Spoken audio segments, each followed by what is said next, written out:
Welcome to Embedded Finance Unplugged, the podcast series from Andaria. For this special episode, we're here at the Fintech Talents Festival at the Brewery in London. I'm your host, Graham Barrett. I'm going to be interviewing some of the key speakers from Andaria's stand. I really hope you enjoy the conversations. Joining me now is Peter Dignan. He's head of Pistonheads Engineering and Consumer Engagement at CarGurus. Nice to see you here today, Pete. Nice to see you, Graham. Start by giving us an introduction maybe to CarGurus and the specific brand you work for, Pistonheads. Yeah, so CarGurus was founded in USA in 2006 by Langley Steinhardt. So he's one of the co-founders of TripAdvisor. It's the number one automotive marketplace in the USA, and we're trying to bring it to the UK and become that in the UK as well. The kind of vision statement for CarGurus is we're building a destination that gives consumers and dealers the confidence to buy, own and sell the cars in the right way, anywhere, at the right price for them really. So it's really just trying to make that automotive buying journey as easy and transparent as possible, and that's what we brought to the market to start off with. We've brought a sort of product called Instant Market Value, which tells you whether a car's overpriced, and some competitors have borrowed that in the UK. So it's about that transparent stuff, and we operate in, say, USA, Canada and the UK. Pistonheads is part of that CarGurus family. It was bought back in 2019 to try and extend the UK market. It's the number one site for UK premium performance and collectible cars, and has more Ferraris for sale than Auto Trader, so that kind of shows you where the niche sits. We're a destination for car lovers, so those who want to talk, buy, read, engage, massive enthusiasts on cars, we're the place to go for that kind of knowledge. And really what we're trying to do is turn those sort of dreams of owning those cars into reality by giving you all the tools you need to do that. Yeah, sounds great. Now, how do you approach customer experience at CarGurus? Yeah, so consumer experience kind of splits into two different segments. So as a marketplace, you've got to satisfy dealer experience, you've got to satisfy the consumer experience. And with the consumer experience, there's just three key things that people are looking for. They're looking to see if it meets my criteria, whether I'm getting a good price, or whether the car's reliable at the end of the day, because they don't want it to break down. It's what they use as sort of transport. On the dealer side, they're trying to maximize their profits, but they also need to satisfy that consumer experience as well. So it's about giving tools to actually help that all work across the board. Yeah. And what about embedded finance? There's a lot of talk about embedded finance here at Fintech Talents. How can that play into the customer engagement and enhance that for you? I think we've seen a transition, especially through the COVID times, of moving that buying journey fully online. As part of buying it fully online, you need to have the tools there to make that work. And car buying is one of those really expensive purchases. I think people are getting slightly more comfortable to buy the full car online. There's been entrances to the market who've done that. And where embedded finance sits in is you need a way to finance a car. Majority of people are kind of looking for a monthly price rather than overall price. And being able to surface that up in the consumer journey is really key to making that work. And embedding finance is part of one of those things to make that work and have that digital deal and be able to sit at home and buy a car and get it delivered to you as part of that in one site is really key to us. Yeah, so that's really clear how it works from the customer side. How do you make money from it? So to make money from it is tricky in the UK. It's a little easier in the US because I think there's more margins to play. So the challenge of making money from it is that us selling more cars and people being more interested in cars means we have more dealers on site. So there is that kind of impact of dealers wanting to advertise us because we've got consumers who've got a great experience. We also got a little play in with the finance partners, so if we're sending stuff to the finance partners, we can get a little payback from that as an introducer fee. But ultimately, I think we want to be as part of that transaction, so we want to take a small percentage of the transaction fee and a small percentage of that finance deal that's actually happening there, which is tough because you don't want to disseminate the dealers who also have finance deals. So it's about trying to surface those finance deals that the dealers have to give them a good experience to the consumers so they actually understand how much they're paying and what they're buying and what they can afford. Yeah, and just to finish up here, what would you say your priorities are over the next 12 months in terms of consumer engagement? I think the priority for us is one, we're trying to help everyone sell cars in the best way and buy cars in the best way. So on Pistonheads, we've launched an auction product which allows you to, for enthusiast shoppers where you don't know the price of the car, it's really key is to actually have an auction product so someone can sell in that way. But the ultimate thing is we want people to buy and sell and own cars in any way which is suitable for them. So it's building the tools that help that with digital deal to do fully online, or auctions if you want to sell in a way you don't know the car, and buy through auctions to see if you can get a bargain is really key for us to try and grow in the automotive sector in the UK. Well, I now know where to come when I need to buy my next car. So, and if you want to buy a Ferrari, we have more Ferraris than anyone else. So come to Pistonheads. Peter Dignan, thanks for joining me here today. Thank you very much. I'm with André Moeller. He's Global Payments Manager, Elli, at Volkswagen Group. Nice to see you here, André. Nice to having me here. Thank you. Yeah, our pleasure. Now, you've just spoken on a panel session about what it means to be a customer-centric organisation. How would you define that? How much time do you have? We got 5 minutes. Okay, ramp up. From our point of view, it's quite a little bit complicated to see our company as a customer-centric company, or the points on customer centricity. Because I'm original, before I joined Elli, I'm coming from the e-commerce sector, where the customer centricity is hold the customer as long as you can in the shop, bring him to the checkout process, and then get him out very smoothly without any problems. In our world at Elli, it is just a little bit more complicated. We are in charge of for the European Union, for the European area, and for our volume brands like Skoda, Volkswagen, Cooper, Seat, and Audi himself. And all these manufacturers have other challenges for their apps. So we are part of the app they are using. If the customer is charged up the car, then we are behind that. But also with our own brand, Elli, we also have an app outside where we're talking about to all e-mobility drivers. So it doesn't count which brand they are using. And in that case, you have different challenges from the customer centricity side. So the onboarding process is always the same. The customer comes in, set up his account, give us his payment, and in the best case, he chose one of our 3 tariffs. And in that case, when it gets worse, we don't see the customer for 6 months because he's a house owner and charge up his car at home. But then in the summertime, he's going to Spain with the whole family, and everything has to work. And these combination of challenges with the focus to the customer is challenging every day. From the part of our own brand to the parts of the brands of the Volkswagen Group himself. Okay. And what about from a payments perspective specifically? What are the challenges you face in that area? From the payment point of view, we have the challenge of risk and fraud prevention, detection, prevent our company from fraud, which starts on the KYC process, so that we get the real address of the customer. Sorry, but it will be also going through the payments with one-time payments, with one-time credit cards, which is at the moment a little mess for us. For example, we have a big discussion with Revolut from UK because we are the company of challenging that they reduce of the 20 one-time credit cards down to 4. That's our work. Yeah. Because we had a lot of problems with fraudsters in that case.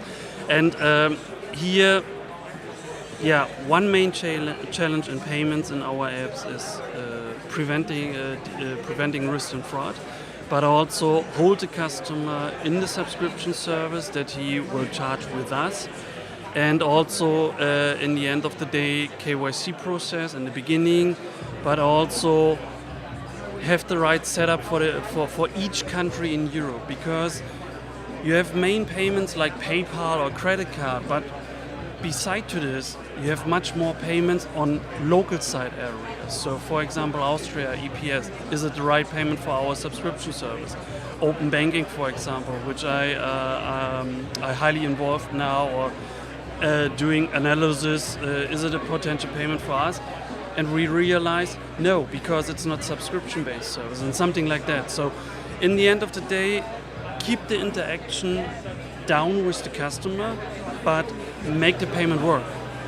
Talk to me a little bit more about fraud prevention, and how concerned are you about things like AI and that getting in the hands of the fraudsters? I was last week on a conference in Hamburg, the Payment Summit, where one of our partners were presenting AI and machine learning as the next thing as part of fraud prevention. And I highly support this because the biggest challenge in fraud and risk prevention is to catch the wave in front of the fraudsters, always.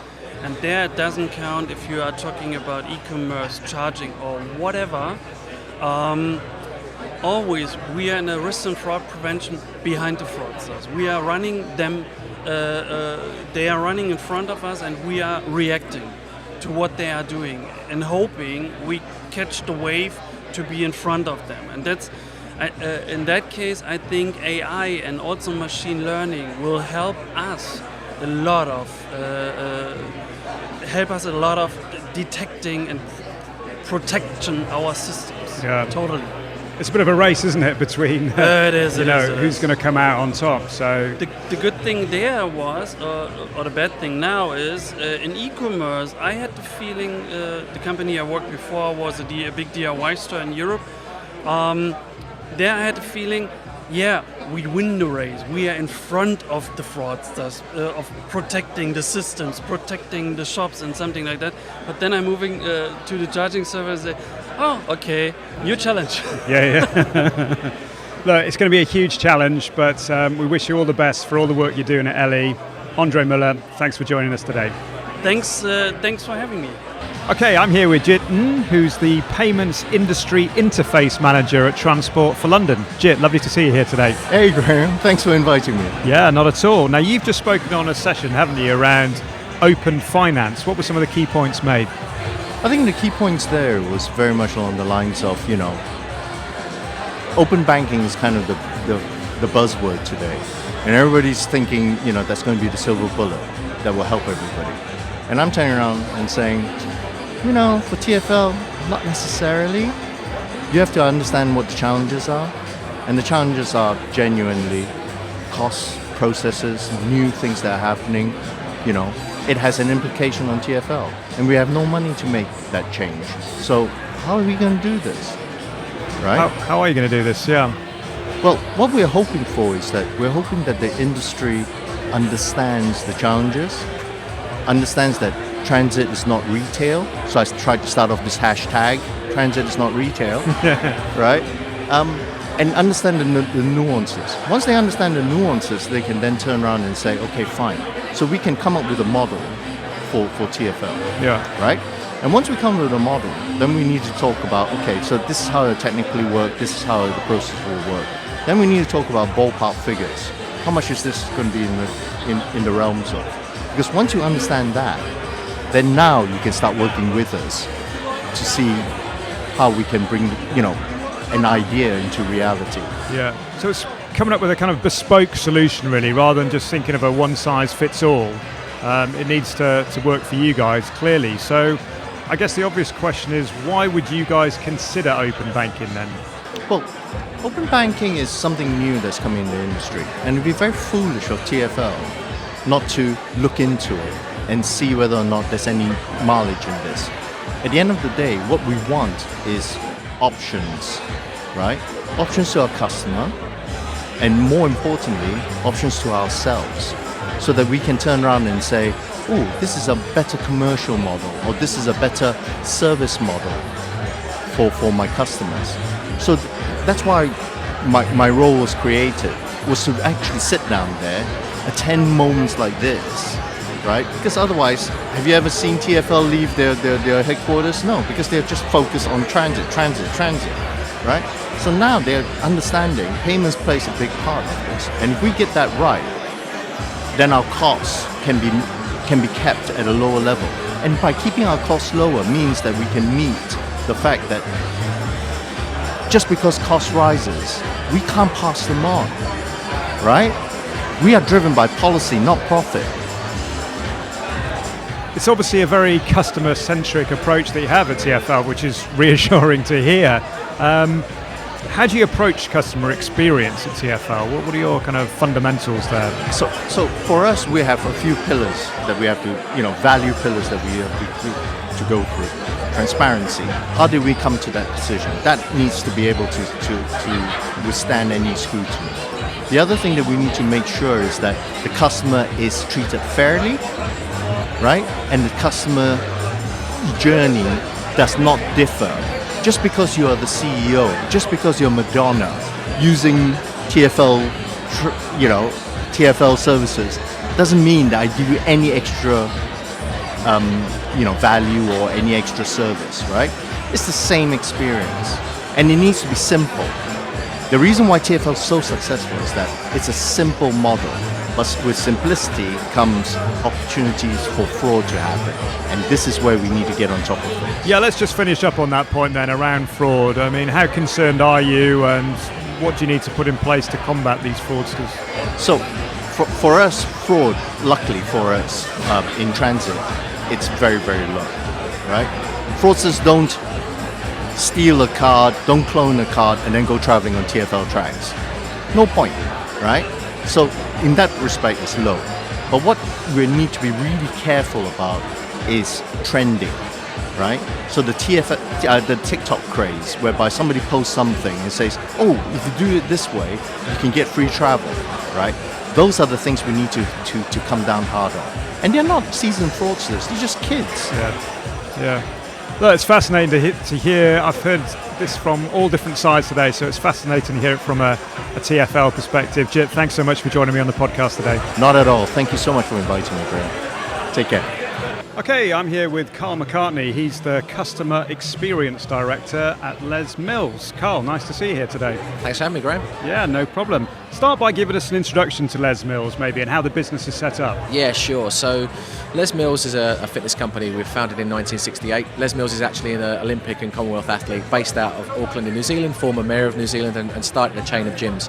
Why I'm saying that is because his son then created a suite of group training programs which were launched in the early 90s and are now featuring over 110 countries around the world, 130,000 instructors and around 9 million weekly workouts through our club partners and also through our streaming platform as well. So we are a group training company that really looks at the health and well-being of the planet. Yeah. Now, you spoke on a panel this morning about understanding the modern customer, didn't you? What did you contribute to that discussion? It was a really interesting discussion because we were talking about some of the research from one of the panelists around the modern consumer and what the customer is now looking for. So with the changing demographic in the marketplace, particularly around Gen Z and millennials, we talked a little bit about the workforce. Now, Forbes have debated this, but it's estimated that around 75% of the workforce will be made up of Gen Z and millennials by 2025. So with that in mind, the changing face of the consumer is definitely there. The pandemic has changed the way that people consume goods, the way that they're looking to integrate goods into their lifestyle, and also how quickly they want goods to be available. So we talked a lot about the nomadic nature of the population, how people want to work and train and live in different places. They want to be tied into a fixed base, and also looking at products becoming to market a lot quicker than they have done before. Right. Well, tell us more about that demographic then, that Gen Z demographic. How do they want to interact with brands, do you think? Well, the biggest thing is no longer are they looking at traditional search methods to engage with brands. For example, TikTok is the #1 place for Gen Z to research a brand. They're more likely to engage with a product if it's got positive recommendations from like-minded individuals, so peers, other consumers. Rather than in the past, we'd look on Google, we'd look at a rating and we'd decide based on reviews there. Now it's about reviews through social channels. So FitTok in our industry, for example, is the hashtag that they'll use, fitness and trends around TikTok. People will look at that and say, I want to engage with that brand because it has numerous positive contributions. It also works in a negative connotation, but unless you're working or marketing in that space, you're less likely to get that engagement. Yeah. So that really plays into your brand strategy, does it, at Les Mills? You've got to be creating a lot of content for TikTok, I guess. A lot of content for that younger population, and also innovating our products. We launched our first program, Body Pump, which is world renowned and probably our most successful, back in 1997 on a global perspective. The consumer were different. In 2012 we launched the HIT program for millennials. The consumer was different. We've now pivoted and changed. So we've got to understand what that consumer demographic is and understanding how we meet that consumer demand. Yeah. Now, a big talk at Fintech Talents here in London today is around embedded finance. So I'd be really curious to know how you think you can bring embedded finance into Les Mills. This was an interesting conversation because I'll be honest and say that from my perspective, I work in the fitness side of our business and look at our products and how that changes people's lifestyles and contributions. Really, embedded finance, though, is about behavior change. And that's what ultimately we do. We're in the fitness business, which is the motivation business. How do we change people's behaviors and motivations with what they do? So embedded finance doesn't necessarily just mean having an ability to look onto an app for subscriptions or for a finance platform with an open API across different accounts. How do we link that with behavior change in fitness as well? So we talked a lot about this in the panel, and I talked to my panelists about this before we came to the event. I've spoken to our Chief Digital Product Officer. How does that live in the future? It is a future-focused consideration for Les Mills. It isn't something we're doing right now, but in the future we'll look at how we create that lifestyle habit, both with training, engagement, and also embedded finance. Yeah. Do you think that opens up new revenue streams for Les Mills as well? I think it has to. Really, the revenue is generated through a number of different channels that we have, but we've got to also look at how we get our products to market faster, and we've got to pay for that through different revenue streams. So it's definitely something to consider. That's going to be fascinating to see how you bring that kind of embedded finance solutions into the business. But Carl McCartney, thank you for joining me here today. Thank you for having me. Okay, I'm now here with Victor Mithouard. He's VP of Growth at Numeral. Victor, nice to see you here at the event. Thanks for having me. Start by giving me an introduction to Numeral. What do you guys do? Numeral is a payment infrastructure company. We help fintechs, banks, any regulated financial institutions build pan-European payment flows working directly with their banking partners. Okay. And to do so, we abstract the complexity of building one-on-one bank integrations. We abstract the complexity of building custom payment flows that are resilient, scalable, on top of the payment infrastructure across Europe. Yeah. Now I understand you were founded in France, you have an office in Paris, but also an office in London. So how do you see the differences and similarities between those places in terms of fintechs? Opening an office last year was one of the most exciting things we've done in London. The UK fintech world has always been fascinating when you come from France, which is already a very healthy fintech country. Coming into the UK, what's staggering is the number of fintechs, just the sheer number of innovators that have sprung on the back of a regulation in payments that have been very much at the forefront 20, 10 years ago. So lots of very innovative companies are there, accessing the different UK payment schemes, BACS, FPS, CHAPS. And what's really exciting to see is how these companies are exporting themselves in continental Europe, in the US, globally. We exist to serve those companies as they start to mature in how they want to work, going from banking as a service providers to working directly with banking partners, tier one specifically. Sure. Now, Fintech Talents is all about talking about the hot topics in the industry at the moment. What do you see as the main trends in payments at the moment? What's exciting from our perspective is the acceleration of payments as a first trend, driven by regulation, new payment systems. In SEPA, for example, the mandatory obligation for every bank to receive and send instant payments and reduce that price, it's going to create exciting new business models. It's going to accelerate the embedded finance trends. So we're very much looking forward to that and equipping financial innovators with the right infrastructure. We also follow very closely embedded finance, which obviously is another major trend. The financialization of business models is one where we see a lot of opportunities. Yeah, really fascinated to hear more about embedded finance, because we're really at the kind of infancy, aren't we, of embedded finance. How do you see that developing? We can't agree more. We think that ultimately every company is going to become a finance company at some point. Payments are expected, the number of payments is expected to go by 3 times over the next 5 years, the fastest it's ever grown in terms of number. Now, that's on the back of new business models, new way of exchanging value, what payments are at the core of it. So we see a lot of opportunity there if companies manage to equip themselves with the right payment infrastructure. And just finish up by giving me some of your priorities as VP of Growth at Numeral, say over the next 12 months. First and foremost, serve our UK customers. We serve, on one hand, fintechs, payment institutions, electronic money institutions looking to scale their payment operations across Europe, adding 2, 3, 4, 5 banking partners across Europe to be as local as possible and address some of the challenges of scaling pan-European, IBAN discrimination being one of them. You need local operations. That's one priority. And the second priority for us is to also support building societies as a whole. Building societies manage huge amount of money, they create a lot of opportunities through their lending operations, but they have a lot of modernization challenges when it comes to payments. So we're here to help them do that without the complexity and the cost. Well, good luck with that, and thanks very much for joining me on the podcast today, Victor Mithouard. A pleasure. Thank you very much for having me. I really hope you've enjoyed this episode of Embedded Finance Unplugged from the Fintech Talents Festival here in London. A big thank you to all my guests for sharing their thoughts and insights. Please like, follow or subscribe wherever you get your podcasts. And if you'd like to find out more about Andaria's embedded finance offering, please visit andaria.com. But for now, thank you for listening and goodbye.